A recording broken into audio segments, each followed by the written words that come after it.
Sampai ini ya Bu ya. Alhamdulillah, ingat sekali lagi. Alhamdulillah maknanya memuji, meminta dengan Allah dalam totalitas setiap permintaan kita, totalitas memuji Allah, totalitas meminta semua, bahkan hal yang buruk pun, bahkan hal yang kecil pun kita minta sama Allah.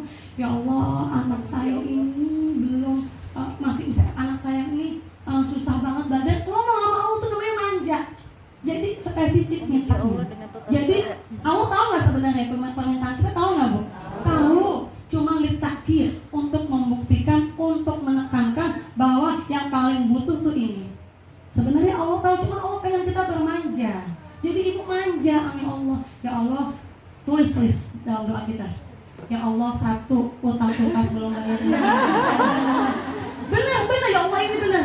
Ini amalan ulama. Ya Allah, kalau ini serius. Kalau kelamaan, emang kudu lama terus. Karena benar udah minta semuanya. Kalau kebanyakan emang mintanya banyak. Emang kita baginya banyak, mintanya banyak karena Allah. Tulis, ya Allah, cicilan baju belum lunas 3 bulan. Sampai jilbab mau utang juga kita. Masker utang 50.000 belum kali bayar. Oh, saya belum bayar. Yang mana dah ya Allah, yang dulu ya Allah. Jadi nanti Allah kasih solusi. Jadi yang duluan yang di mana? Kadang-kadang kita ngutang sama dia, orangnya nggak sabaran. Yang ini sabaran, yang ini lupa gitu. Di belakang. Jangan. Ibu gila banget kalau orang lupa, nggak boleh. Kalau orang lupa, makanya kalau orang meninggal bilang tuh. Makanya kalau meninggal ahli warisnya, kalau ada sangkutan utang piutang, kalau kabarin kepada ahli waris kan gitu. Sampai nanti kan nggak mau nyolak dan orang yang punya utang. Nih ibu enggak, dia lupa, kita syukuri. Ibu mohon maaf, sekarang kita punya utang atau kita menghutangkan kepada orang lain. Saya akan ceritain ibu bagaimana kalau kita pernah diutangin sama orang belum dibayar. Nanti itu dulu apa? Itu dulu ya? Iya itu dulu. Belum dibayar, kata Nabi, selama dia berhutang dengan kita, selama belum dibayar, selama itu terhitung kita bersedekah kepadanya. Amin lah. Amin. Berarti bukan aku nih kayaknya di kategori ini. Yang hutang nih kayaknya minta hutang. Yang belum bayar hutang, kalau udah punya jangan pakai yang lain, jangan dipakai. Bayar utang aula lebih utama. Paham? Kenapa? Ketika seorang membayar hutang, berjalan kepada orang untuk membayar hutangnya, seluruh binatang yang ada di darat, yang ada di laut, maka ikut beristighfar memintakan ampun kepada orang yang ingin membayarkan hutangnya. Amin. Udah yang mana itu? Dan yang mau bayar hutang atau yang belum dibayar hutangnya? Kalau dua-duanya ada kebaikannya. Dua-duanya ada kebaikannya. Maka saya bilang, kalau nggak ada orang yang ngutang sama kita nggak bakal sedekah. Terus sedekahnya maksa. Jadi maksa mau nggak mau deh. Kan gitu kita nagih. Udah, mintain. Udah, dia belum bayar. Hitung sedekah. Sepanjang utang kita masih ada sama dia, sepanjang kita sedekah sama dia. Amin. Amin. Yang punya konveksi belum ada yang bayar, sabar, biarin sedekah kita banyak. Ibu nggak punya sedekah, sekarang bingung saya pengen sedekah, Ustazah. Punya utang nggak sama ibu ada, sedekah tuh, tenang aja. Jangan khawatir, kita nih ya Allah, saya pengen banget bayar utang, tapi saya nggak punya duit. Dia niatnya aja udah Allah pintakan istighfar malaikat. Tapi jangan niat juga, amalnya. Dan kalau niat, kalau kita punya nikmat, punya rezeki, maka dahulukan hutang. Kenapa? Karena ada hak orang lain yang masih ada sama kita. Ya Bu. Kalau masalah hutang begitu deh. Ya, semuanya kita pernah berhutang dan pernah berpiutang ya. Cuma kalau apa Bu? Kalau ridho, Bu. Kalau ridho, jangan ngomongin kalau ridho. Jangan ngomongin al-ridho sayyidul ahkam. Ridho itu adalah pangkalnya daripada hukum. Jadi hukumnya nggak berlaku kalau ridho. Kalau ridho, jangan maksa orang buat ridho.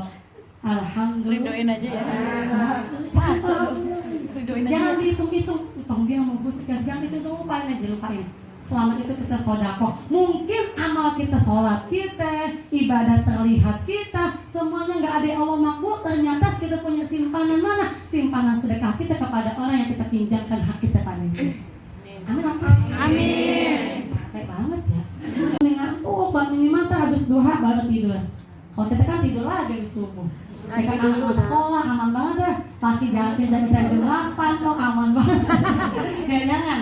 Minimal kita tidur ba'da duha. Yang kedua, faktor penghambat rizki adalah qillatus sholat. Dikit sholat, sedikit sholat. Maknanya apa? Bukan sholat sedikit. Maknanya kita mempermainkan waktu sholat. Maknanya kita nggak serius ketika menghadap Allah. Yang ketiga, faktor penghambat rizki adalah kaslan. Oh kaslan. Oh banget kok kaslan. Malas. Orang malas tahu kan penghambat rizki. Yang terakhir, yang keempat, penghambat rizki adalah khianat. Berkhianat. Khianat kepada Allah, khianat kepada pasangan, khianat kepada amanah, khianat kepada dan sebagainya. 4 faktor penghambat rizki. An-naum fi shobah, tidur pagi. Qillatus sholat, sholat dijadiin sebagai kebiasaan bukan kebutuhan. Yang ketiga adalah kaslan, males. Mau jalan males, mau ngaji males. Hari Minggu udah ngaji, nih kagak jadi ngaji, katanya hari Minggu tadinya Rebo, harus coba Minggu udah kita ada. Minggu kagak ngaji juga. Ini males nih, menghambat rizki tuh dia. Yang tadinya ketemu di taklim mau bayar utang jadi nggak jadi. Balik lagi. Maaf ya, biasa. Yang ketiga adalah khianah. Yang keempat adalah khianah. Ini 4 menurut Imam Ibnu Qayyim Al-Jauziyah. Bisa dipahami? Jadi ibu kalau ngaji gini bu, poinnya 2 kisah tadi, oke? Poin yang tadi 2 kisah poin yang kita sampaikan. Lalu ini yang terakhir adalah jangan cuma ngomong caranya menghambat rezeki, caranya mendapatkan rezeki, amalannya gimana gitu ya. Nah ini yang kita tunggu-tunggu. Terakhir makanya ayat Ad-Dimyati dalam kitabnya namanya I'anatul Talibin, kitab Fathul Mu'in, dikatakan siapa yang ingin para sahabat mengamalkan amalan ini, siapa yang ingin menambah rizkinya atau dimudahkan rizkinya, maka amalin ini. Di antara amalan-amalan yang lain tentunya la ilaha illallah al-maliku haqqul mubin. La ilaha illallah al-malikul haqqul mubin.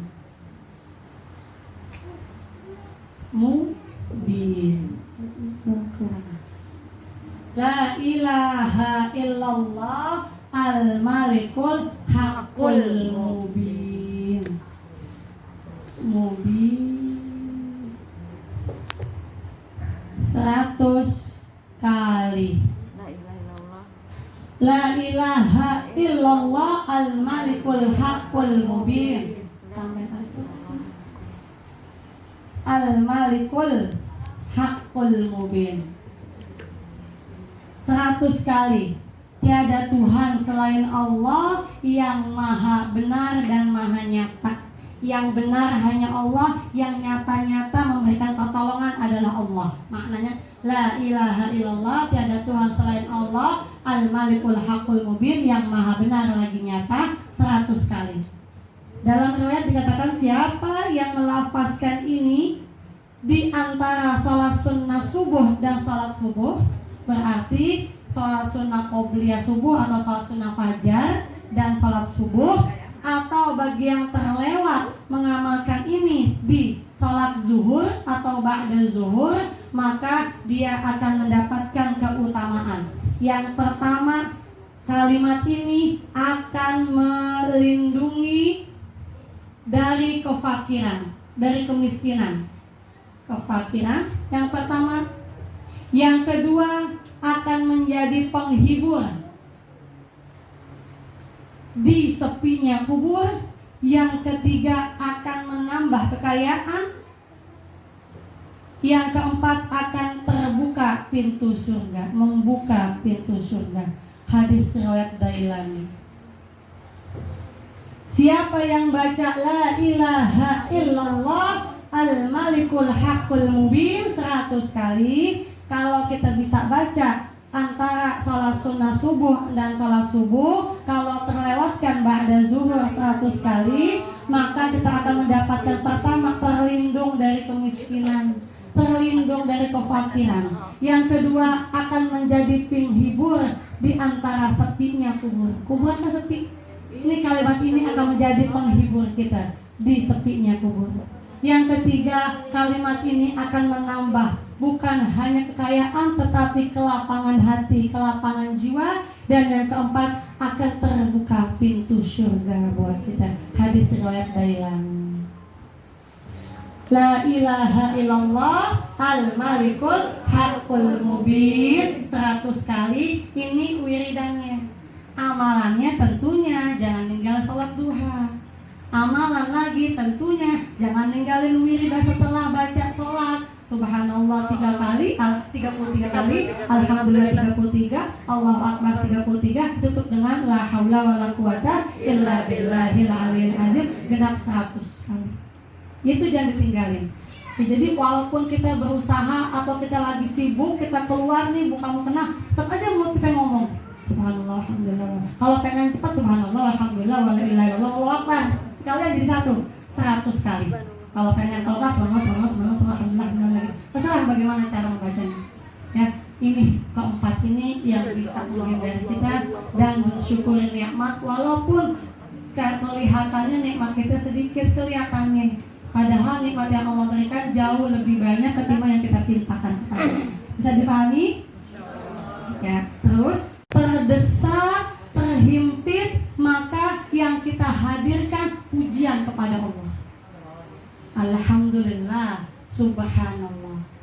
Alhamdulillah, subhanallah. Setelah itu barulah kita mintakan hajat kita. Ya Allah, Allahumma atau ya Rob. Kita udah bahas rentetan doa pengabulannya. Ya Allah, permintaan standar. Allahumma penting, ya Rob sangat amat penting. Untuk dalam kondisi saat ini, maka gunakanlah kalimat Allah dengan menyebut ya Rob, ya Rob, ya Rob. Kalimat diawali dengan ya Rob, maka itulah kalimat yang menandakan bahwa kita dalam keadaan terdesak, membutuhkan sangat meminta pertolongan Allah. Rabbana hablana, Rabbi zidni ilma, Rabbi auzi'ni, Rabbi shrahli. Semuanya pakai kalimat ya Rob. Ya Rob, jadi ya Rob. Nggak bisa pakai bahasa Arab, pakai bahasa Arab ya Robnya aja dah. Ya Rob, ya Allah, saya mau ini itu, listen. Paham ya Bu? Jadi apa? Pertama pujian Allah ini saat ini muji Allah. Pulang dari taklim ini yuk sama-sama kita belajar memuji Allah. Alhamdulillah. Motornya habis lagi dan nih bensinnya. Alhamdulillah. Ya, habis ini ada yang nelfon, ada aja hajatnya, ada yang ini, ada yang hajatnya milih-milih. Alhamdulillah masih bisa ngasih.